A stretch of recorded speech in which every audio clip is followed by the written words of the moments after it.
Good morning and welcome to the Mike Graham Show. We're right smack bang in the middle of the week. It's Wednesday and we've got an awful lot to talk about. We're going to talk in this show to Simon Danczuk about what on earth is going on with Keir Starmer, because Keir Starmer just this week has given himself away. He's revealed himself to be heartless, cold-blooded and literally reptilian. He appeared before a select committee this week and was talking about the farmers' inheritance tax. And even though he was asked about whether people might kill themselves as a result, you must see his reaction. It is absolutely unbelievable stuff. And not only that, we're also going to be talking to one of the foremost experts on the state of our economy, Liam Halligan, Telegraph columnist and Substacker now as well, with his own show. He's going to be telling us exactly where he thinks this economy is going in the coming year. So we're getting ever closer to Christmas. People are worried about how much money they're going to have left by the time this year is actually over, by the time they've paid their taxes and they're moving into January where they have to pay more taxes. I'm delighted to say that I'm joined for the first time on the Mike Graham Show by Liam Halligan, the very esteemed columnist for the Daily Telegraph and a man of many parts. Liam, a very good morning to you. Thanks for joining us. Great to be with you, Mike, and all the best to you for your show and all the best to independent media in general. Yes, absolutely right. While we're on that subject, tell us about all of your various the strings to your bow. You do the Telegraph column. Tell us what else you're up to. Yeah, I've been writing the weekly column in the Sunday Telegraph, the economic agenda, for the thick end of 25 years now. Crikey, where did that go? And I do my Telegraph podcast, of course, with my great friend Alison Pearson, Planet Normal. That comes out every Thursday morning. And then I'm now putting a show out every week on my Substack, When the Facts Change. Apologies for my overly gaudy neon light behind you. It's red light economics. So every week on When the Facts Change, my Substack, I'm putting out a show on Friday mornings now. There's free previews, but the show's just for paid subscribers. I'm trying to build, like you are, Mike, I'm trying to build up an independent platform that stands up for, good, detailed analysis, free speech, and above all, a proper common sense discussion, which was, I think, desperately needed in our country at the moment. And I think there's a demand for it. And the likes of you and me, we're going out and we're trying to find that demand, aren't we? Yeah, definitely. There's absolutely a demand for it. And people like yourself who've become very well known in this kind of sphere now of independent media, because you are somebody who knows what you're talking about. Your track record proves it. You and I have been speaking for a good couple of years now, on and off, over the course of this somewhat new Labour government. And it's been a heck of a year if you're in the private sector. I mean, only yesterday, the figures came out. UK unemployment rates hit a 5.1% high since January 2021. Private sector wages have fallen to a 5-year low. Public sector wages have never been growing faster. What are you making of the state of our economy right now? Well, it's certainly alarming that unemployment's up. Unemployment's gone up, unfortunately, pretty much every month since Labour took office in July 2024. In July 2024, the headline rate of unemployment was 4.2%. Get it right. It was revised.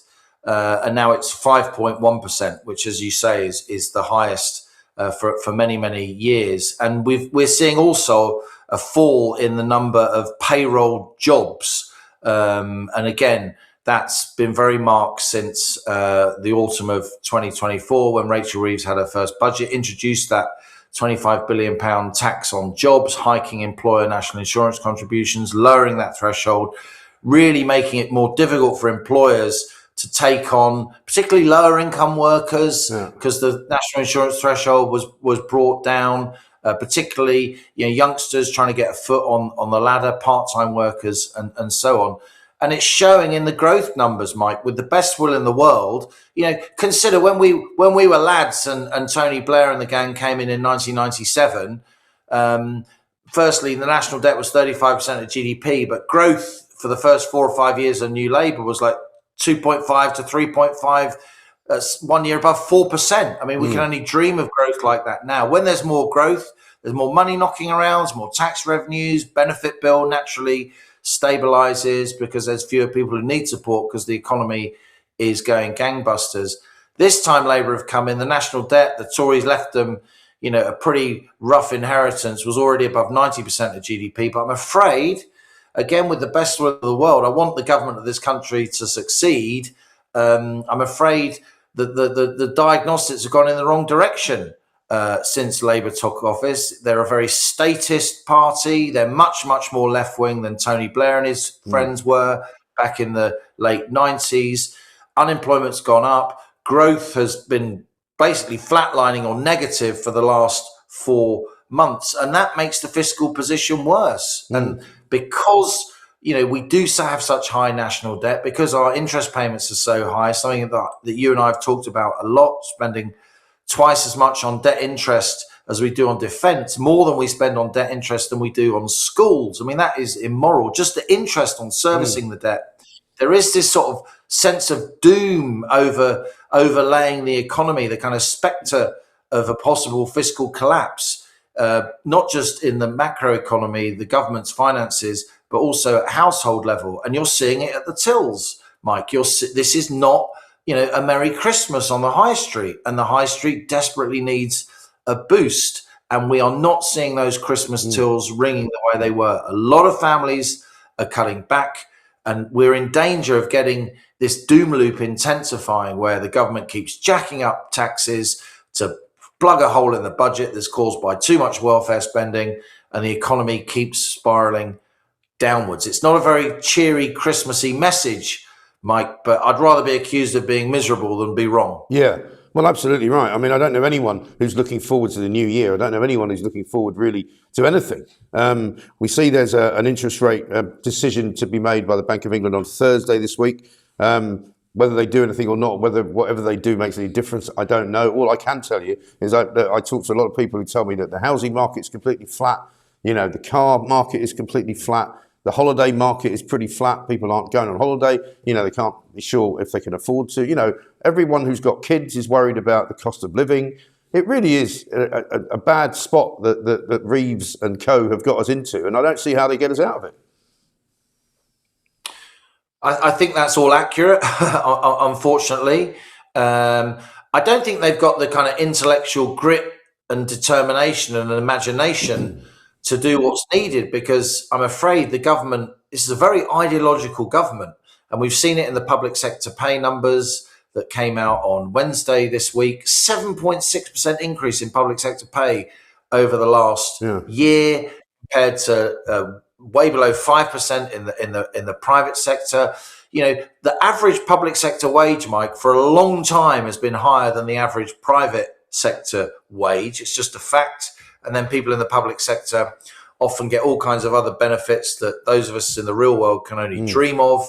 Huge sick leave and compassionate leave and sabbaticals and gold-plated index-linked public sector pensions and all the rest of it. Nobody begrudges people a decent deal at work, but this is becoming economically totally unsustainable. We've got tens of thousands of more state employees than we did before Labour came in. The civil service, it's not just Labour, is now a third bigger, Mike, than it was in 2016, despite all the apparently productivity boosting impacts of email and working from home and AI and all the rest of it. Our public sector's bloated. It was Keith Joseph who said back in the 70s, of course, he was Mrs. Thatcher's economic guru. He coined the phrase, when comparing the public sector and the private sector, the rider is bigger than the horse, and the rider is now, completely overwhelming the horse of the private sector. The government has no money, right? Governments don't have money. Right. The only money they have is the money they take in tax from employees and firms, right? And employees only get their money because people have set up in business and are risking their shirt every day, getting out of bed early in the morning. And I'm not talking just about the big corporates and the guys in the City of London just up the road here from the When the Facts Change studio. I'm talking about people that you and I know well, Mike. The environment certainly I grew up in, and you did too. The SMEs, the small and medium-sized enterprises. A lot of people talk about the German Mittelstand, these incredible small and medium-sized enterprises the Germans have. Well, we have them too. And they employ 2/3 of our people, and they drive half of our economy, and they are the seedbed of innovation and enterprise and drive. And we are only going to get out of this economic hole if the SME sector, those animal spirits get stirring and entrepreneurs think, you know what, I'm going to take a risk. I'm going to put my family's finances on the line. I'm going to remortgage my house. I'm going to take on those extra 1 or 2 employees. I'm going to expand my capacity. I'm going to run that marketing and advertising campaign. I'm going to go for it because I see some kind of, economic light upon the horizon and I want to run towards that light. Trouble is, Mike, the light is not there, right? There is no light on the horizon. An awful lot of very well-meaning, very hardworking, very entrepreneurial people, and I talk to all kinds of people in my life as a journalist, and I know you do too, they are just not going to go for it because they don't trust this government to avoid doing really stupid things, really anti-entrepreneurial things like treating business as a cash cow. And that is, I'm afraid, what is happening. It isn't just about, business is there, tax it as much as you can, take the money. We got to nurture business. We got to keep our best entrepreneurs in this country. We got to attract brilliant entrepreneurs from around the world, as we always have in this country. But we're not at the moment. The most entrepreneurial people of all age groups are leaving, and many entrepreneurial people from around the world who do have an affinity with the UK, who do want to be here, who love this country, they're not coming either. And this is in large part a function of government policy. It's not like there's a big economic crisis around the world at the moment. It's, the oil price is low, which helps us because we're a big net oil importer these days. And yet the economy still feels unable to get off its knees. That is a major problem. It is, because in the end, what this Labour government is doing, excuse me, what this Labour government is doing is treating those small and medium-sized enterprises, as you say, like the enemy.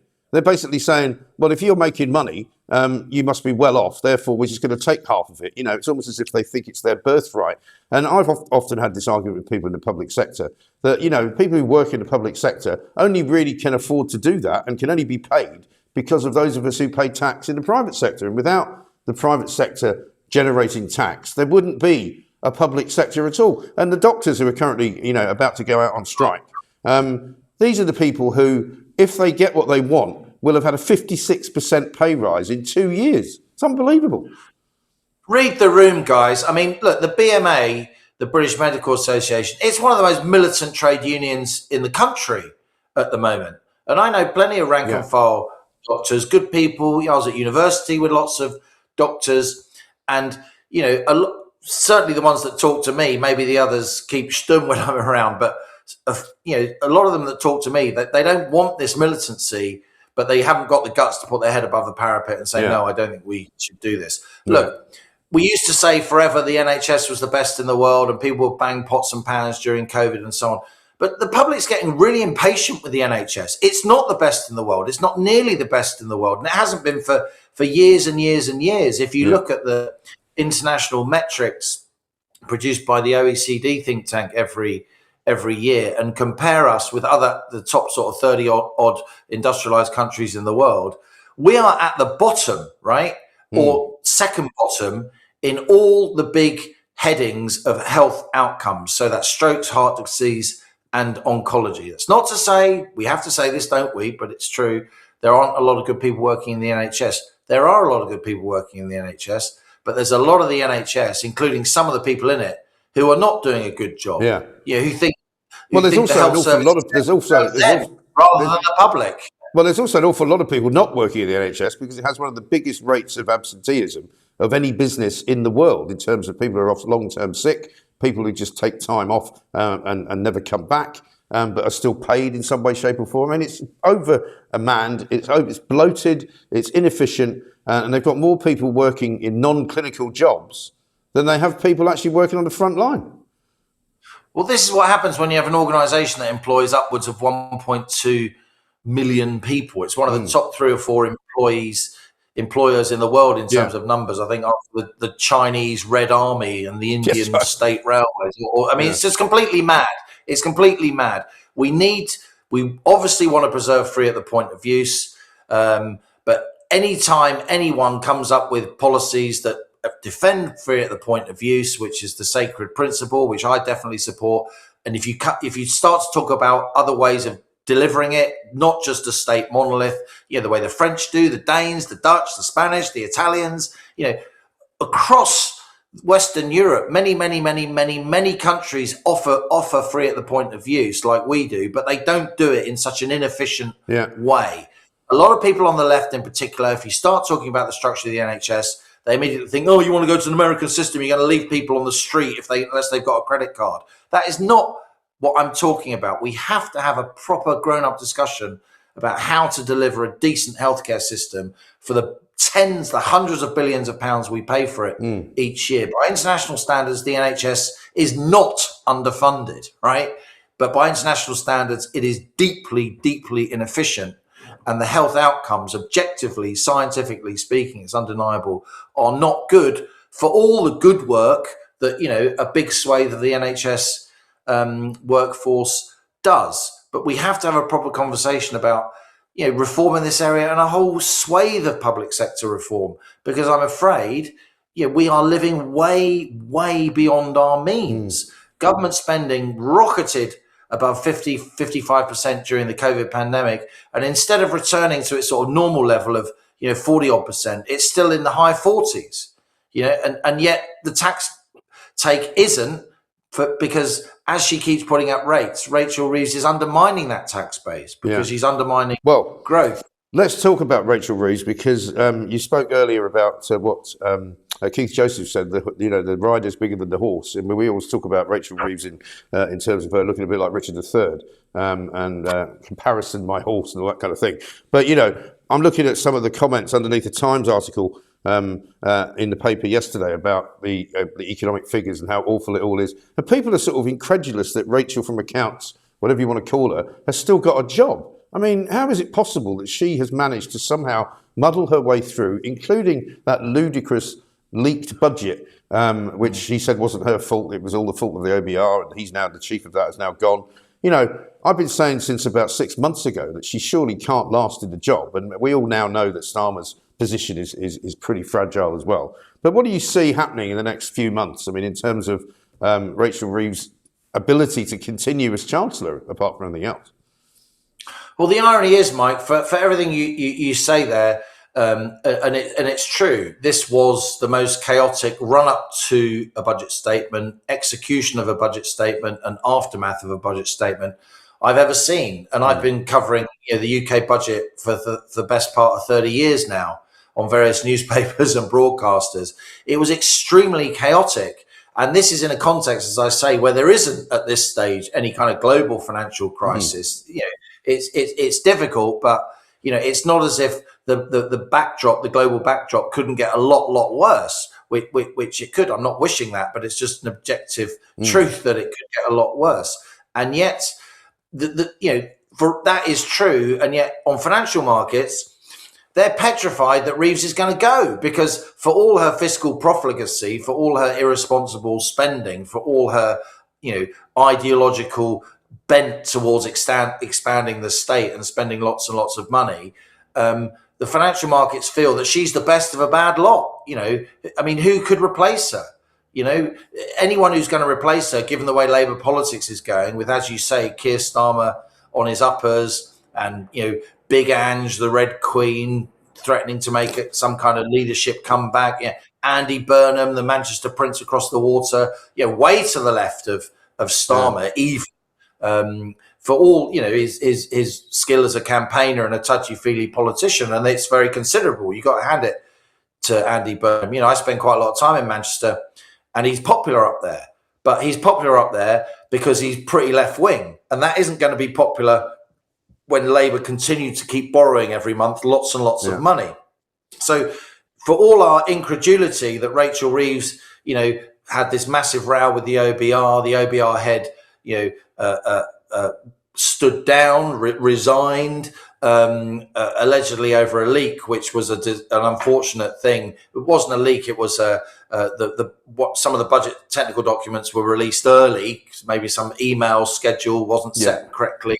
That was an unfortunate error. But the real big thing about the OBR and the Treasury and Number 11 is that there's been open warfare between them. However you look at it, The OBR saying, oh, Rachel Reeves said that there's this massive fiscal black hole that we told her about, and that's why she had to raise taxes. Actually, that hole was much, much smaller, and we told her that. Yeah. And what she actually said, was at the very least cavalier and being economical with the actuality. Of course, she raised taxes because that's the only way she's going to survive, because all the economically illiterate ideologues on Labour's backbenches and a lot of Labour activists are wondering who's going to be the next leader. And unless the Labour leadership is seen to be raising taxes, giving more money on welfare, hammering business, hammering, people who are allegedly better off, then the left-wing ideologues are going to get rid of Starmer and they're going to get rid of Reeves. And then I think, we're being even more of a mess, because we will have, I can't see anyone replacing her, and I can't see anyone replacing Starmer who isn't quite significantly to the left of them. And worse, as soon as that happens, financial markets, I'm sorry to say this, I think they're likely to go haywire. Yeah. Well, this is what everybody's worried about, and once the pensions start losing money, God knows where we're going to end up. So a Merry Christmas to you anyway, Liam. Hopefully, when I see you next, we won't be so poor that we won't be able to switch the lights on, but we might be, you never know. But so we'll look forward to 2026 and many happy returns to you, and good luck with the show. Cheers, Mike, and good luck with your show too. All the best. Thanks. Cheers, Liam. Thank you very much. So this government goes from bad to worse. You know me, every single day I like to pick on something that Keir Starmer's done, or that Rachel Reeves has done, or that David Lammy has done, and highlight it for you. Today, I wanted to have a look at a piece of footage of Keir Starmer, who appeared as the Prime Minister in front of a select committee in Parliament, where they were discussing the new tax on farmers, the agricultural tax, the levy, the way that farmers are reacting to it, the way that so many farmers, in fact, are putting themselves in mortal danger, no less, because many of them are considering actually killing themselves in order to avoid losing the family farm. Because if they manage to die before a certain date, the farm will pass to their family without any tax whatsoever. This is Keir Starmer showing what I think are his true colours as a human being. Have a look. Bigger capital gains tax. If you do nothing, though, and you die before April next year, then the estate passes tax-free. Do we agree, Prime Minister, that nobody should be left feeling, as Cat Smith has just described, that they would be better off dying between now and next April? No, of course. But governments have to bring about sensible reform and take sensible measures reform, absolutely. But things like anti-forestalling clause, they are not unique to this situation. But on a human level, the answer to your question is, of course, not. But last year, you told me that this was a policy that was just aimed at revenue raising, that it wasn't targeted at anybody in particular. We've now seen the anti-forestalling clause, and we know from Treasury's own figures that 75% of the £500 million that is expected to be raised from this will come from farmers who die over the age of 75. So, is it not the case that actually this is a targeted measure, and it is targeted at, and it will affect those who are elderly, suffering from terminal illnesses over 75, and it doesn't matter if it's one farmer or 1,000 farmers. Surely you cannot be comfortable with that. Let me just address the point that it's not targeted. It's not targeted at individuals. Well, it was what you said last year. It's not targeted, as I said last year. It's an economic reform which we took in the budget before last. Not targeted. It is to adjust the rate at which inheritance tax is, the fact that it's paid, the rate at which it's paid, and the period over which it is paid. But it's not targeted against individuals. I'm not arguing with you that there are therefore going to be individuals affected, as there are with any change in any tax regime. But there's a difference between changing the tax regime and targeting a group of individuals. This is about changing the tax regime. The anti-forestalling clause that we've spoken about traps farmers I understand. into the new rules. It doesn't allow them the same opportunities that other taxpayers will have to use tax planning to manage their affairs in a sensible way that will allow the succession of family farms in this country. That doesn't make it targeted. It is a necessary consequence of the decisions that we've taken. But I can assure you, as you would expect, the president of the NFU has raised this issue with me on more than one occasion. Not just the president of the NFU. Well, I appreciate that. You've heard it from Cat Smith, you've heard it from my Select Committee, you've heard it from the Welsh Affairs Select Committee, you've heard it from the Northern Ireland Affairs Committee. These are all select committees, incidentally, that have majorities from the Labour Party, and they have all produced unanimous reports calling for this to be paused and rethought. You don't have to listen to me. You don't even have to listen to the farmers out there. You don't have to listen to the president of the NFU. But why do you not listen to your own party colleagues? I do listen to party colleagues all the time. And then do what you're going to do anyway. Thank you very much, Mr. Carmichael. I mean, I find that quite extraordinary. Alistair Carmichael there was the Lib Dem MP for Orkney and Shetland who was asking the question. He was the chair of that committee, trying to get Keir Starmer to even acknowledge that there is some human cost to this tax that he's putting on farmers. And even though he knows that he could change course and save the lives of the farmers, he doesn't seem to care. He seemed completely heartless there, bloodless. Let's talk now to Simon Danczuk, former Labour MP himself. Simon, very good morning to you. It's good to be with you, Mike. Really good. Really good to see you. I find that quite an extraordinary performance from the Prime Minister. I mean, he comes across as a sort of automaton who knows that he's being asked a question about people's lives and he seemingly doesn't care. Yeah, it's quite chilling, isn't it?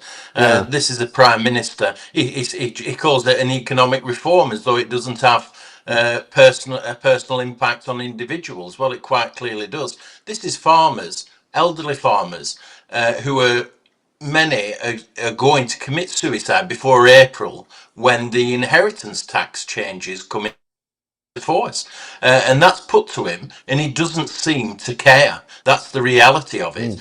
Suicide rates amongst farming is high anyway, but this suggests it's going to peak even more in the next few months, and it's down to Starmer's policies. And just to remind your listeners and viewers, Mike, this is to raise money so that more can be pushed into paying benefits to people who are not in work. I mean, that's what it's being done for. We're harming farmers so that more people on benefits can receive more cash. I know, it's extraordinary, isn't it? Because, I mean, we've seen figures this week that show unemployment is up 5.1% now. We've also seen that the public sector pay reviews are meaning that public sector pay is rising faster than ever. And so this Labour government appears to be, as you say, wanting to help people on benefits, give them more money from working people who are actually paying their taxes as they should, and then also giving it to people who work in the public sector, because private sector pay has gone down. Anyone who's got a job in this country working for the private sector is worse off than they've ever been. Yeah, the economy is going in the wrong direction. I don't actually think it's sustainable. That first budget of Rachel Reeves, which introduced this farmers' tax, but also increased national insurance, has been a real killer in terms of employment. Now we've got the highest unemployment in 5 years, and it's going upwards all the time, and that's just killing the economy. So that means there's less taxes coming into government, so she's having to borrow more. I don't think it's sustainable. I think in 2026 there's going to be a major problem with the economy. Yeah, but also there's a sort of heartless approach by this Labour government in almost every aspect of what they do, isn't there? You know, you've got David Lammy talking about doing away with juries, so that so many people who now will be up before the judges of this country won't have a jury of their peers to decide whether or not they're guilty or not guilty. We've got Rachel Reeves heartlessly kind of slashing away at anything that people are making money from, making it more and more difficult to run businesses. You know, they've got this kind of really quite zealous left-wing kind of, architecture going on, haven't they? I agree with you completely. I think Keir Starmer is trying to implement as much as he can before he's ousted, to be quite honest. Yeah. And it is quite, his behaviour is quite sinister. You know, he clearly has an agenda, and it's this North London Labour elite agenda, lefty agenda. and he's trying to do all he can before he's finally ousted. This is the most unpopular Prime Minister on record. So I can't believe that he'll be there too much longer. I think 2026, I think by May, we've got local elections, we've got Scottish, Welsh elections. Labour's going to be severely damaged. There'll be a challenge to his leadership. I'm pretty sure of that. Yes, I think everybody can see that coming. Absolutely extraordinary stuff. Let's talk a little bit about some of the other stories that have been dominating this year as well. You know, you've of course got your own kind of views on the whole grooming gang scenario, the fact that the cover-up happened for such a long time in parts of the country where it would appear Labour councils were involved and corrupt police officers were involved. You know, belatedly, I think 6 months after they said there would be a national inquiry, they finally decided to name a chair for the national inquiry. We got any confidence that that's going to go anywhere? No, I have real concerns about the national inquiry. I think it's lost whole credibility. You might recall, Mike, when I was a member of Parliament, I campaigned for the first child abuse inquiry, and I successfully challenged the government at the time, the Conservative government. Theresa May was the Home Secretary, and she would ring me up at home actually to discuss who should chair it. That was how influential I was in terms of that issue, and I campaigned to reject the first two chairs that were proposed, and we finally settled on Professor Jay, who I think did a good job in terms of the first child abuse inquiry. It looked at historic child abuse, so it wasn't really about the grooming issue. And yet we have this inquiry that's now being led by Anne Longfield. I mean, she's a Labour peer. The two panellists that are alongside her, one's got a local government background, another is a quangocrat, sits on loads of quangos. I don't have any, they're clearly all associated with the Labour Party, and yet the Labour Party is found to have been at fault in relation to these grooming gangs, to put it politely. I think some of the enablers of some of the abuse were Labour councillors, and that's what Professor Jay said when she looked into Rotherham a few years ago. So I think I have real concern about the credibility of the inquiry. I don't think it's being led by the right people. I'm surprised there aren't more politicians jumping up and down about that. Yes, I mean that's the trouble, isn't it, with Parliament and with the Labour government? It seems as though they've got their own agendas. They don't like to be pushed into something they don't really want to do. And let's not forget, at the beginning of this year, January, I think it was, they were all telling us that we didn't need a national inquiry. They were all telling us that we'd already had a national inquiry, and in fact, there was no need to do anything other than a few local ones. I don't even know what's happened to all the local ones. They seem to have disappeared off the face of the earth. They clearly just don't want to find what they know they will find when they lift up the stone. They're going to find an awful lot of corrupt Labour councillors. They're going to find people who were probably working both for the police and for local government, involved not just as knowledgeable people about these grooming gangs, but actually partaking in some of the activities. Oh, absolutely. The Labour have been opposed to the national inquiry. It's only because Louise Casey, a very senior and very competent civil servant, recommended that there should be one. But Labour MPs voted against having a national inquiry. And I do find it ironic, that many of the Labour MPs campaign on women and girls' rights, which they should do, and against violence against women and girls. And yet when it comes to Pakistani men raping young girls, they're not in favour of doing anything about it. They want to brush it under the carpet, and that's what they've been attempting to do throughout 2025. You're exactly right. And I would remind you, listeners and viewers, that when I was a Labour MP and the Rochdale grooming scandal broke as a story in 2012, I had seen senior Labour MPs coming to me and saying, do not mention ethnicity, don't mention the religion of the perpetrators, it will cost us votes. I ignored that advice, but that's the mentality, that illustrates the mentality within the Labour Party, and I don't think that view has actually changed, to be quite honest. And when you were a Labour MP, I mean, I don't know which side of the house you would sit on, because, you were from what I would call the old school of rather sensible Labour MPs. We seem to have got a party in charge now who are even further left than the Prime Minister is, and they're sort of dragging him away to their side of the argument on almost everything. I mean, would you be a Labour MP? I mean, would you even run as a Labour MP under this regime? Oh goodness, no! I've moved far away from this Labour Party. I can't recognise this Labour Party. It's just not Labour, is it? No. I mean, we used to say that it's all about the title. It's all about working people. That's why it's called Labour. But this isn't a party about working people. This is a party for those on benefits. It's a Yeah. party for open borders and illegal immigrants. I mean, it's a million miles away from the Labour Party that I joined. I joined the Labour Party because I believed in, getting people into work, getting people off benefits, not keeping them on benefits. Right. I believed in minimum immigration into this country, tough on crime, tough on the causes of crime.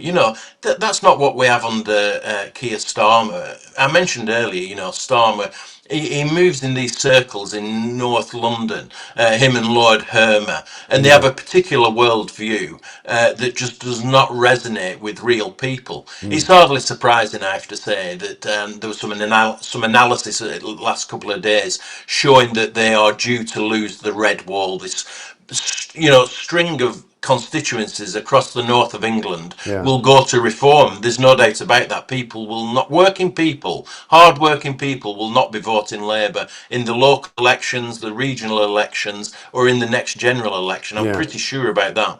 And do you think that Nigel Farage can do what he wants to do, which is to become not necessarily the next Prime Minister, because we might have a couple in between when Starmer gets the heave-ho, but I mean, the next party of power? Do you think that Nigel Farage and Reform can do that? I think that's a really interesting question. My thinking at this moment in time is that the Reform Party's probably peaked at 30, 31, perhaps up to 32 percentage points in the opinion polls. I think, and what we're seeing with the Conservatives is that Kemi Badenoch's finally got her act together. She's doing much better. I think the Tories will come back up in the polls. And if Labour change their leader to the correct leader, perhaps somebody like Wes Streeting, then they might start to do a little bit better as well. If they go for Angela Rayner or somebody similar to that, Yeah. Ed Miliband, I think it would be a complete disaster for them. They're down to 18% already. But if they pick the correct, a better leader, then they might just start edging up again. So what I think you might see is the Reform vote just squeezed a little bit. And what could be possible in any forthcoming general election, because if Labour do change the leader, I think there'll be pressure for another general election. So I think we'll have one as early as 2027 perhaps. Yeah. And so Reform will get squeezed a little bit, and you could then end up with a centre-right coalition between the Conservatives and Reform, which would be my preference. Or you might, horrendously, end up with a centre-left coalition with the Liberals, Labour, the Greens, or the SNP in there. I mean, that would be a true nightmare. Yeah. So we're in really new territory, I think. Yeah, I think so too. It's going to be fascinating. Next year is going to be really interesting, 2026. Let's finish up with a little fun. You and I both got involved slightly with Stella Creasy the other night, who's a curious cove, I think we should probably say at the beginning. I noticed that she put a tweet out, which we'll play actually now. So she puts this little video out, basically asking people to contribute to a crowdfund. And I thought, that's a bit strange. And so I thought I'll just check out what she does in terms of her expense claims in Parliament. And I looked up a very useful website called They Work For You, which basically shows all the expenses that MPs claim on a regular basis and an annual basis. And it turns out that she employs something like 6 people and charges the taxpayer something like £250,000 a year to employ those people. Now, she's perfectly entitled to do it. There's nothing wrong with that. But I just said to her, why is it do you need to now try and get additional money from ordinary people who are hardworking and hard up to do even more campaigning? I just didn't get it. And she sort of went off on one, didn't she? Then you joined in, and it kind of got even more bizarre. Yeah, and then she started having a go at me as well. I find it quite bizarre, this, actually. I don't think there are many members of Parliament that do it. I certainly didn't do it when I was an MP. Right. Crowdfunding, it's like a side hustle that she's got, isn't it? Yeah. And because you receive, as you point out, you receive £250,000 a year to campaign. Then you've got all the media opportunities that you want at your fingertips, and you've got the status of being an MP, and that does affect campaigns. You can have a really big impact. So she's got all this at her fingertips, and yet she's asking people for more. It almost looks dubious, I have to say. I find it very bizarre. And it's unaccountable, isn't it? Because the money, the £250,000, is scrutinised by the Independent Parliamentary Standards Authority, IPSA. But I presume the crowdfunding money isn't scrutinised by anybody except herself. Yeah, well, exactly right. And it's not clear really what she would do with it. I mean, I don't know. And again, you know, because it's outside of the parliamentary kind of estate, if you like. I mean, when you're an MP, you're allowed to hire as many people, presumably, as you want to work in your office. And you're allowed to have a couple as your constituency office representatives. You're allowed to have a couple in Westminster, presumably. I mean, they've now stopped MPs from employing members of their family. But basically, it's a pretty good and well-funded operation, isn't it? Yeah, no, absolutely. You've got enough staff to run a good constituency office, deal with people's concerns and sort out their problems, which we did very well with in Rochdale. And then you've got a couple of researchers to help with speeches and policy issues down in Parliament. So that £250,000 budget works exceptionally well. Why she needs to top it up with crowdfunding, I find it bizarre. I'd be surprised. I don't know why people would want to give her money, and she campaigns on some dubious stuff, trans rights and stuff like this. So I would be very cautious about giving her money, to be quite honest. Yeah, well, so would I, because I think you're certainly not going to get much of a return for it, I don't think, anyway. But listen, Simon, great to see you. Thank you very much indeed for joining us. It's going to be a very interesting 2026, I suspect. And if you were a betting man, do you think Starmer's gone then by the end of the May election sort of cycle? Yeah, or soon after. I think Starmer will be finished by May. It could even go before, you know. People are concerned, people in Scotland, Labour, will be concerned about running into those elections with him as Prime Minister. He'll be gone by May or soon after. Yeah, well, we can all celebrate that, I suppose. Great to see you. Have a great Christmas, Simon. Thank you very much indeed. Same to you. Thanks very much indeed, Simon. That was Simon Danczuk, their former Labour MP, who, of course, would not currently be a Labour MP, even if he was in Parliament, because he thinks it's gone so far to the left and so far away from working people. Well, that's the end of yet another show here on the Mike Graham Show. We'll be back tomorrow morning for you at 7 a.m. With more fascinating interviews and more fascinating insights, of course, as well. And as ever, even though there's an awful lot of them out there, don't be a plank.